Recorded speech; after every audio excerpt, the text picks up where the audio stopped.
निशाणी क्रमांक 211, 12 आणि 13 याच्यावर आर्ग्युमेंट करण्यासाठी त्या वकिलांनी पुन्हा एकदा त्यांच्या वतीनं तारीख मिळण्याचा अर्ज दिला। त्यावर न्यायालयाने 3 तारीख ठेवलेली आहे। निशाणी क्रमांक 189 आमचं लेखी म्हणणं आम्ही दाखल केलेलं आहे। त्याच्यासोबत आम्ही पेन ड्राईव्हसुद्धा दिलेला होता, परंतु त्यांच्या तो वकिलांनी आज तो रिसीव्ह केला नाही।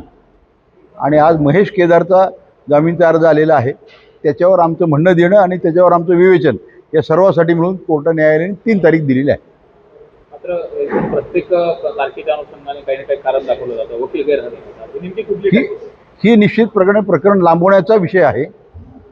त्या दृष्टीने आता कोर्टाचे सुद्धा आम्ही लक्षात आणून दिले की वारंवार निराळे अर्ज देऊन प्रकरण हे लांबवण्याचा त्यांचा विचार आहे, की कोर्टाला मी सबमिशन केलेलं आहे। मात्र एक आरोपाच्या जामिनासाठी देखील अर्ज केले जातात आरोपी, म्हणजे एक झाला की एक झाला की टॅक्टिस तीच आहे का? हा प्रश्नच नाही, हे लांबवण्याचाच प्रकार आहे हा।